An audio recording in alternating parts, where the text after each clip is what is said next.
meantime, let's introduce our guests also joining us here early this morning. Charu Pragya, spokesperson of the BJP. Good morning, Charu. Tushar Gupta, political analyst. Good morning to you, Tushar. We also have Tehseen Poonawalla, political analyst. Good morning to you, Tehseen, as well. Quickly going across to our reporter as well, Sabyasachi, जो हमारे साथ मुरादाबाद से जुड़ रहे हैं. मुरादाबाद में अगर क्या फैक्टर है जो प्ले आउट कर रहा है Sabyasachi, क्योंकि यहाँ पर जो है 3-वे फाइट देखी जा रही है उत्तर प्रदेश में. जी बिल्कुल, देखिए मुरादाबाद में 3-वे फाइट बिल्कुल देखी जा रही है, चाहे वो बीजेपी हो, समाजवादी पार्टी हो या बीएसपी हो. अगर मेन मुद्दे की बात करें तो लोगों से हमने बातचीत की, कहीं ना कहीं अनएम्प्लॉयमेंट और इन्फ्लेशन जो है ये एक अहम मुद्दा निखर के आ रहा है. हालांकि देखिए बीएसपी इस बार जो है काफी एक स्ट्रॉन्ग दावेदार है अगर मुरादाबाद की बात करें, क्योंकि देखिए जो समाजवादी पार्टी से जो सिटिंग एमपी थे एसटी हसन, उनको टिकट नहीं दिया गया, उनकी जगह में रुचि जीरा को दिया गया. हालांकि इस बात से जो है समाजवादी पार्टी के अंदर जो है इनफाइटिंग काफी देखी गई. हमने देखा ही चुनाव से ठीक पहले जो है जो डिस्ट्रिक्ट प्रेसिडेंट थे उनको तुरंत ही चेंज कर दिया गया. और हालांकि जो पार्टी हाई कमांड से लगातार ये कहा जा रहा था कि भारी संख्या में जो पार्टी के कार्यकर्ता हैं वो कैंडिडेट के साथ खड़े रहे. वहीं अगर बीजेपी की बात करें तो कि बीजेपी ने एक वेटरन लीडर को फिर से और एक बार सर्वेश कुमार सिंह को और एक बार चांस दिया है, क्योंकि 2014 में वो जो है मुरादाबाद से जीते हैं और लास्ट टाइम जो है बीजेपी मुरादाबाद से 1971 में जीती थी. तो ये तीनों फैक्टर हैं और इस बात से जो एसटी हसन को टिकट नहीं मिलना, ये कहीं ना कहीं एक सर्टेन कम्युनिटी में वोट स्प्लिट हो सकता है. अगर वोट स्प्लिट होता है तो सीधे तरीके से इसका फायदा जो है वो बहुजन समाजवादी पार्टी को मिलता हुआ नजर आ रहा है. चलिए, धन्यवाद आपका सब्यसाची हमारे साथ जुड़ने के लिए. तो इसी को लेकर हम आगे चर्चा बढ़ाते हैं, क्योंकि चारू अगर जाट फैक्टर की बात की जाए, क्या आपको लगता है एक लव हेट रिलेशनशिप रहा है? क्योंकि यहीं पर अगर 3-वे फाइट अब देखी जा रही है, अगर वेस्टर्न यूपी की बात की जाए कम से कम फर्स्ट फेज में, क्या आपको लगता है कि आने वाले बाकी 6 फेजों में थोड़ी जो तस्वीर है वो साफ होती भी नजर आ जाएगी? अमिता नमस्ते. और आज दिन की शुरुआत में मैं सबसे पहले उन लोगों से अपील करना चाहती हूं जो ये 102 कॉन्स्टिट्यूंसीज में रहते हैं जिनके यहाँ आज वोटिंग है. अगर आपने अब तक वोट नहीं डाला हो तो प्लीज जाइए, वोट डालिए, क्योंकि ये मौका है आपको कंट्रीब्यूट करने का विकसित भारत बनाने में, जो मोदी जी पिछले 10 साल से कर रहे हैं. और आने वाले 25 साल में हमारा दावा है, मोदी जी की गारंटी है कि हम विकसित भारत बनाकर रहेंगे. जब आप कम्युनिटीज की बात करती हैं अमिता, जब आप हमारी इंडियन इलेक्टोरेट को ऐसे डिवाइड करके कम्युनिटी वाइज देखती हैं, तो मैं एक बात कहना चाहती हूँ. हमारी पार्टी सबका साथ सबका विकास की केवल बात नहीं करती, उसी तरीके से काम करती है. ये जो डिवाइसिव पॉलिटिक्स का तरीका इंडियन नॉन अलायंस कर रहा है या कांग्रेस कर रहा है या किसी और पार्टी का, हम उत्तर प्रदेश की बात करें तो समाजवादी पार्टी कर रहा है, तुष्टीकरण की राजनीति हम नहीं करते हैं. और जब हम वोटों की बात करते हैं तो समाज के हर वर्ग का वोट मोदी जी को पड़ता है, पड़ता आ रहा है और इस बार भी इसी तरीके से होगा. अगर हमारे मैनिफेस्टो को भी हम देखें तो समाज को हमने 10 वर्गों में बांटा है, लेकिन उसमें कास्ट की हम बात नहीं करते. हम महिलाओं की बात करते हैं, हम वरिष्ठ नागरिकों की बात करते हैं, हम युवाओं की बात करते हैं, हम किसान की बात करते हैं. और उसी तरीके से वो सारे वर्ग भारतीय जनता पार्टी का समर्थन करते रहते हैं. आप जिस वोट की बात कर रही हैं, मैं याद दिलाती हूं, उत्तर प्रदेश में चाहे वो 17 का चुनाव हो या 22 का चुनाव हो, पूर्ण बहुमत से भारतीय जनता पार्टी की सरकार बनी है. और चाहे 14 का चुनाव हो या 19 का चुनाव हो, बहुत बड़े नंबर्स में BJP got votes in the state of UP. So I don't think now is the time to start dividing society in the name of votes in any manner whatsoever. जी, चलिए अब हम बाकी एक एक करके सावा की सीटों के बारे में भी बात कर लेते हैं, क्योंकि जिस तरह से मुरादाबाद की बात हो रही थी, वेस्टर्न यूपी के, this is a fierce electoral showdown that is now anticipated between Samajwadi Party, the BJP and also when we talk about the BSP as well. अब एक एक करके बाकी जितनी सीट्स है, जो कॉन्स्टिट्यूंसीज है, कम से कम वेस्टर्न यूपी की अगर बात की जाए, और यहां पर अगर बीएसपी कोई फैक्टर अगर है when it comes to cutting the votes, उसके बारे में भी हम चर्चा करेंगे. लेकिन सबसे पहले आपको ब्रेकडाउन दिखा देते हैं आखिरकार when it comes to the 8 seats and explain why they are significant, why this seat actually matters. Let's talk about Bijnor first up, because the seat that has 41% of Muslim population, 15% of Jatav population. BSP meanwhile won this Congress in the alliance with Samajwadi Party back in 2019. पिछले चुनावों की अगर बात की जाए, अब BSP is now contesting against the Samajwadi Party and the BJP. याद करिए, मायावती की पार्टी अभी इस दफा इंडिया ब्लॉक अलायंस का हिस्सा नहीं है. The RLD candidate is the grandson of Chaudhry Narayan Singh, the former UP chief minister. और यहीं पर अगर बात की जाए 2014 में तो एक्टर जयप्रदा इस सीट से लड़ी थी. She lost on the RLD ticket. यहीं पर अगर हम बात कर लेते हैं तुषार, अगर बात की जाए कम से कम बिजनौर की और दो बागपत की, ये जो सीटें थी ये बाद में जब आरएलडी जो पार्ट बनी है बीजेपी की, जो एनडीए का पार्ट बनी है, ये दो सीटें उनके पास गई है. यहां पर जो जैन फैक्टर है आपको कितना काम करता हुआ नजर आ रहा है? देखिए, अगर आप इन दो सीटों की बात करें, मार्जिन्स भी 2019 में बहुत कम थे, जो विनिंग मार्जिन्स थे. तो आरएलडी का आना, यहां कहानी वोट शेयर की बन जाती है. Western UP is all about where the vote share is. So even while the opposition could not string together its alliances properly in the Jharkhand, the BJP managed to did that. और जहां जहां BSP strong होती जाएगी, अगर आप 2-3 सीटों की जिनका आपने नाम लिया बात कर रहे हैं, बीएसपी का स्ट्रांग होना इंडी ब्लॉक की पार्टियों को हर्ट करेगा, समाजवादी को हर्ट करेगा. क्योंकि समाजवादी पिछली बार जैसे मुरादाबाद और रामपुर में जीती थी, और अब समाजवादी में इनफाइटिंग और बीएसपी कंटेंडर इमर्ज कर रहा है. मुझे नहीं लगता बीएसपी इन सीटों पर जीत सकता है. पर जैसे एक आपके रिपोर्टर भी बात कर रहे थे, एक वहां पर लीडर से, जो एक 3-वे फाइट है, 3-वे कॉन्टेस्ट बन रहा है, उसमें बीजेपी को हेल्प मिलेगी. और मेरा मानना है कि बीजेपी अपनी 2014 की जो टैली थी इन 8 सीटों में, जब वो 8/8 सीट जीती थी और पिछली बार वो 3 सीट हो गया था घटकर, उसको दोबारा रिपीट करना चाहेगी. तो अगर आप जो एक 400 पार का नारा सुन रहे हैं भाजपा का, वो उन 8 सीटों से अगर शुरू होना तो यूपी की 8 सीटें हैं. क्योंकि यहां के जो 5 गेम्स है सबसे आसान है करने के लिए उनके लिए.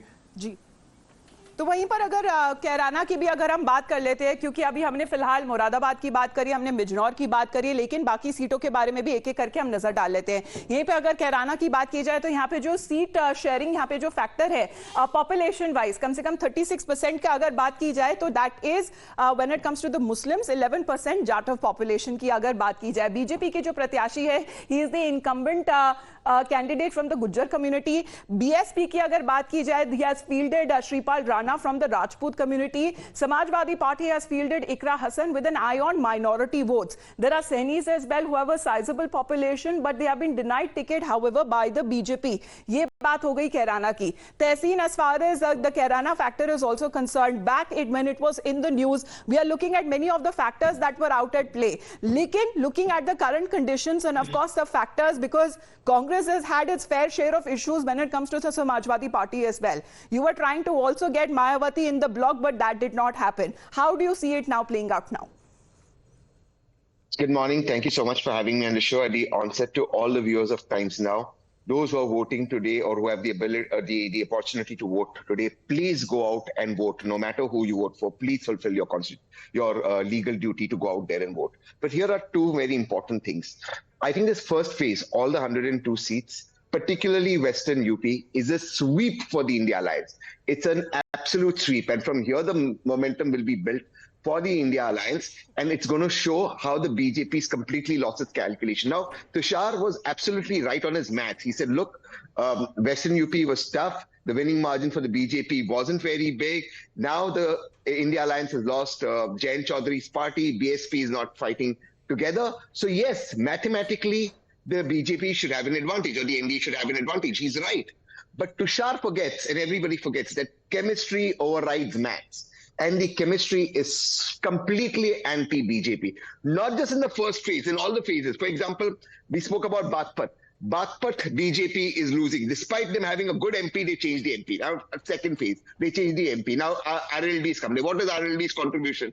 Hi, Jayanti would have contested it through separate. So I am telling you that it's a sweep. The fact that yesterday Arun Govilji had to make a desperate statement and bring in his wife's caste and say his wife is a particular caste, he addresses his wife by the caste, and therefore to vote for him. and don't be angry with him. Shows how desperate the BJP is. And I am telling you this, I will join you all on the 4th. This first phase is a game changer for the people of Uttar Pradesh, for the people I'm of sure, India. Tehseen, you're already and booked for with this us for the 4th, of course, and that is the time when the results will be announced. And of course, all of us will be having you back on the show. But this is the first phase only. So this is going to be the setting stage, the platform, the very basis that will be formed, and looking for the next 6 phases as well. We have a reporter, Adib, joining us from Lucknow as well. Coming back to our reporters there as well.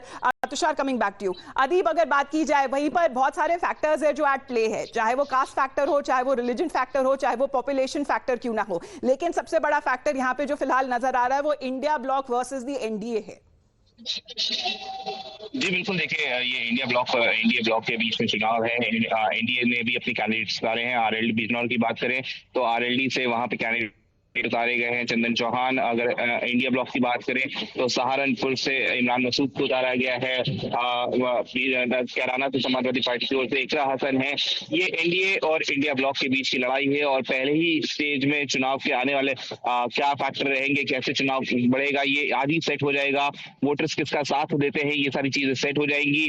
लेकिन ये 8 सीटों की अगर बात करें तो ये 8 सीटें काफी इंपॉर्टेंट हैं. सहारनपुर से लेके कैराना, मुजफ्फरनगर, बिजनौर, नगीना, मुरादाबाद, रामपुर, पीलीभीत. हमने मुरादाबाद और रामपुर में देखा था समाजवादी पार्टी में किस तरह से इनफाइटिंग हुई थी टिकट को लेके. वहां पे जो मुरादाबाद के उनके सिटिंग एमपी थे समाजवादी पार्टी के एससी हसन, उनको रिप्लेस किया गया रुचिवीर से.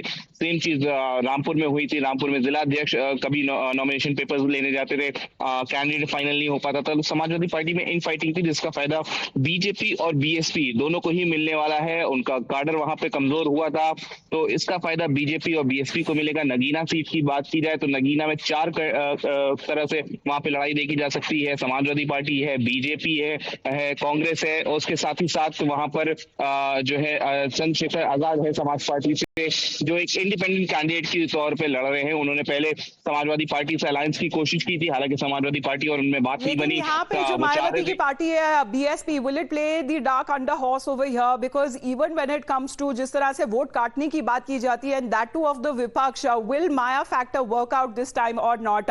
We head into a short break right now. This is a continuous coverage, requesting our guests also to continue to be with us, because next after the break we talk about Pilibhit, we talk about Moradabad, we talk about the other seats as well, and of course the candidates' reactions that are coming in early this morning. Keep watching Times Now. All right, even as we are discussing, especially when it comes to the seats that fall in Western UP, now the voting that is currently underway in the first phase of elections, here is the Samajwadi Party which is now making a big allegation, and that is of EVM malfunctioning. Let me go across to Swati now.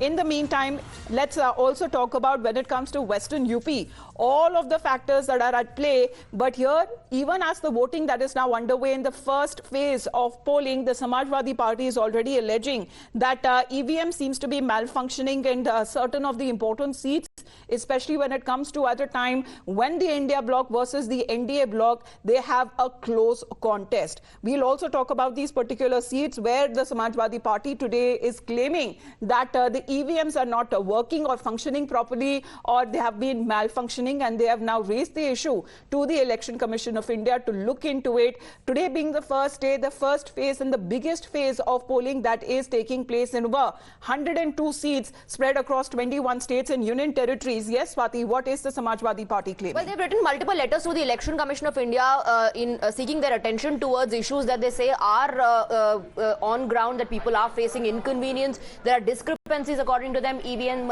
snag in some places. These are the letters. Let me take you through it. In this letter, the Samajwadi Party claims लोक सभा क्षेत्र 2, कैराना की विधानसभा क्षेत्र 10, शामली के booth संख्या 46 की EVM खराब है, मतदान बाधित हो गया है. कृपया तत्काल संज्ञान में लेकर ईवीएम ठीक कराकर बदलवाकर सुचारू मतदान सुनिश्चित कराने का कष्ट करें. And then this letter is about Saharanpur. जैसे लोकसभा क्षेत्र 1, सहारनपुर के विधानसभा क्षेत्र 4, सहारनपुर के बूथ संख्या 169, 173 की ईवीएम खराब, मतदान बाधित. Requesting the Election Commission of India to look into it and ensure that the voting begins.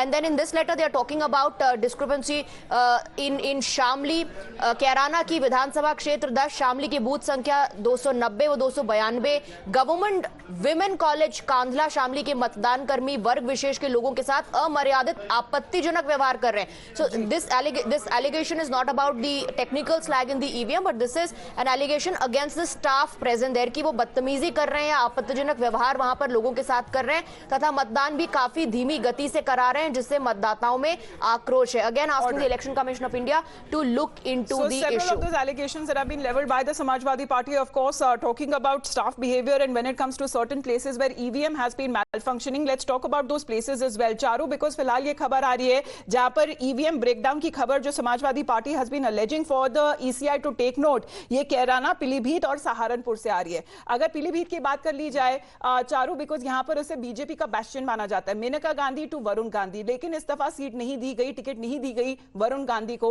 और यहां पे जो बीजेपी की तरफ से जो प्रत्याशी जो पिछली दफा कांग्रेस पार्टी में थे, जितिन प्रसाद को इस दफा मौका दिया गया है और प्रधानमंत्री नरेंद्र मोदी खुद आए थे चुनाव में जहां तक उनके सपोर्ट देने के लिए इलेक्शन रैली में.